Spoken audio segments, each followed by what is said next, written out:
Welcome to a very special edition of Learning is the New Working. I'm helping a friend of mine who's based in Uganda build her own podcast series, and I thought I'd start by inviting her to Learning is the New Working and go through the process with her and teach her how to build her own podcast series, which I know is going to be amazing. So, if you're a regular listener, you'll know that this is part of Season 4, which we're doing something slightly different. We're exploring the workplace learning practices of the $200 billion international aid and development industry to see what we can learn about how learning helps build capacity, trust, and engagement and changes lives around the world. Today's episode, we're going to Africa, and I'm going to talk to my friend Joyce Tamale. Joyce is a transformational leader in Uganda. She's a social investment expert and a social entrepreneur with over 20 years' experience in managing and transforming organizations in both the private and the social sector. Our primary topic in the conversation is social entrepreneurship and investing, and how she and her organization are working with low-income populations to create sustainable social enterprises in East Africa and indeed across Africa. Joyce is a really passionate social entrepreneur and impact investor. She's a certified chartered accountant, a social marketer, a strategic financial management expert, a gender and women's empowerment specialist with wide resource mobilization experience. She is super passionate, as you'll hear, about delivering solutions to the vulnerable and underserved populations, especially women and youth across Africa and in her home country of Uganda. I think you'll enjoy meeting Joyce, and I'm certainly enjoying helping her bootstrap her own podcast series. So give a listen to my conversation with Joyce Tamale. Okay, Joyce Tamale, welcome to Learning is the New Working. Thanks for your time and your insights on social entrepreneurship and the African perspective on international aid. And your own experience with capacity building. I'm really looking forward to our conversation. Thank you very much. I look forward to. Joyce, we always start with some quick questions to just help our listeners understand you and your work practice and your career history. So are you ready to get going? Yes, I am. Great. So we always start by asking, where am I talking to you? Where in the world do you live and work, and why do you live and work there? I live in Uganda. Uganda is the Pearl of Africa, and it's located in the eastern part of Africa with a population of about 42 million people. I love living in Uganda because the weather is very nice. We have very good food, and it's a beautiful country. I'd love to visit. And tell me, what is your academic background? What did you study at university, and does it have any bearing on the work that you do today? Well, yes. Apparently, my study journey, I studied at the Makerere University, which is one of the best universities in Africa. I did a Bachelor of Commerce and majored in accounting. And after that, I did the Association of Certified Chartered Accountants of UK. So I'm a fellow of SCCA. And I also did a master's in business administration from Massachusetts University, and also a master's in public health. So I chose the path of social entrepreneurship after I worked with PricewaterhouseCoopers as an accountant. And then I felt I needed to go into the social sector, take my skills and be able to, make a difference in the social sector. So sort of, I guess, a combination of finance and social services work, lots of education. Am I right in thinking that you studied in Edinburgh? Did you study abroad outside of Africa? I did a diploma, postgraduate diploma in social marketing. Oh, great. Yeah. I can just imagine you in Edinburgh. It's a city that I know very, very well, and it's cold and dark and lovely in its own way, but I think it must have been a tough duty for you. Absolutely. So what is your job title, Joyce, today, and what do you do on a typical day for your work? Well, my current work, I am the co-founder and CEO for the Capital Solutions, which is a social enterprise that is working to support social entrepreneurs in Africa to thrive.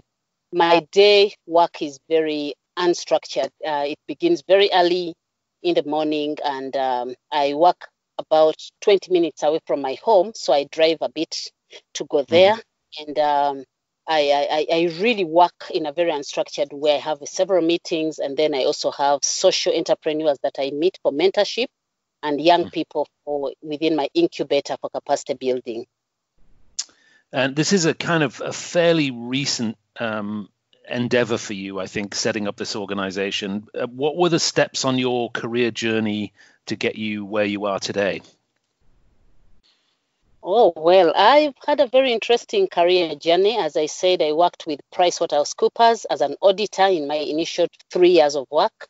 Then I moved to Save the Children Denmark. I worked there for about 3 years as a program accountant. And I moved to the women's movement in a regional organization working in 8 countries within the sub-Saharan Africa. And we were designing policies for women and gender, working on the Beijing Platform for Action to spread it within the 8 countries of Africa. That is Rwanda, Kenya, Tanzania, Somalia, Southern Sudan, Uganda, and the other 2, Ethiopia and Eritrea. So that was a very exciting, work where we used to create women empowerment and working closely to the grassroots women. When I finished that in the last 10 years, I've been deeply involved in a very, very exciting role as a managing director with the Uganda Health Marketing Group, a leading social marketing organization in Africa, where we would be able to distribute a lot of health products within the country, and also had clinics at the grassroots and would offer malaria, HIV, family planning products, services within the communities.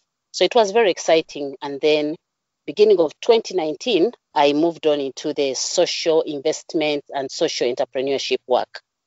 What a fascinating career, Joyce. And I think you and I first met in that sort of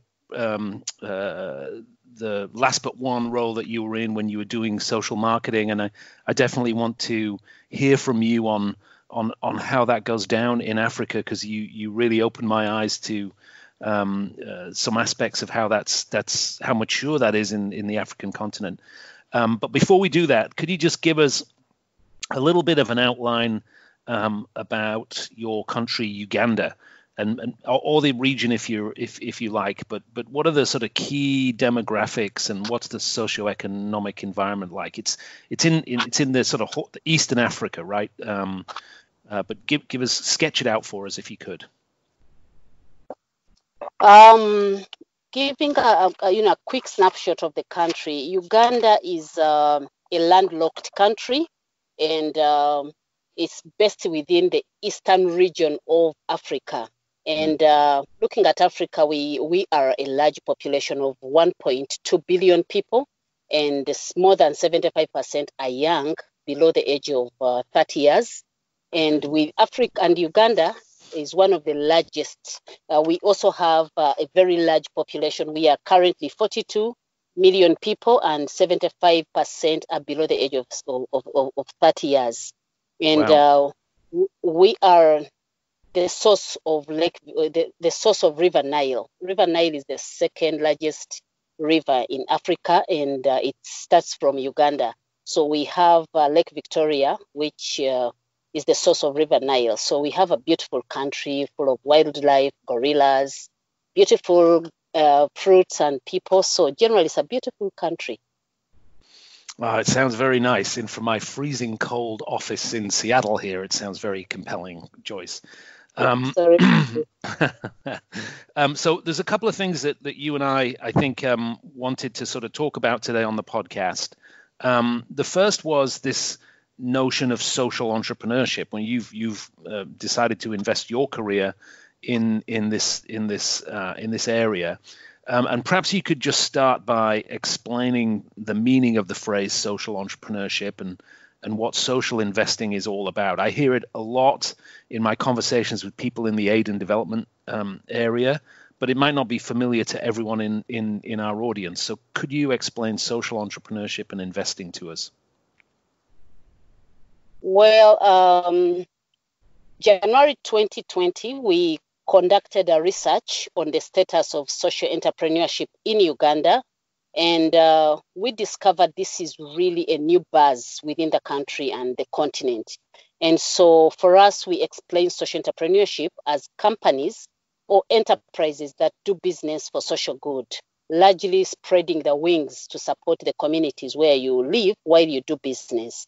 And so it could be a company limited by shares, but it's just basically doing business that is very positive to the community, or it is a non-profit organization that basically goes out there to provide services, but in a sustainable way.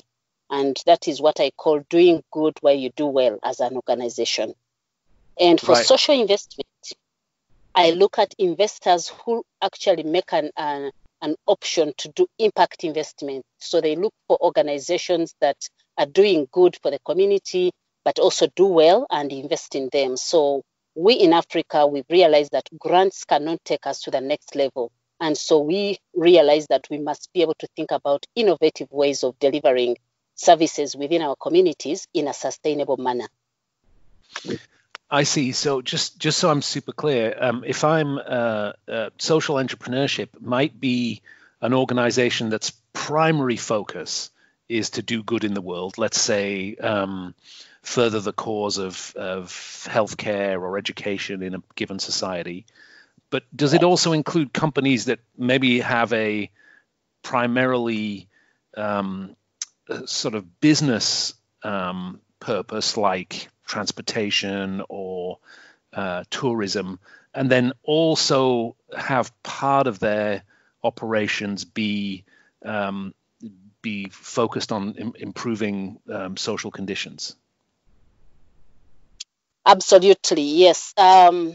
If a company designs its mission not necessarily to chase for profits, but the whole agenda is to ensure that the profits that are made by the company are basically going to a large scale support the community where they are.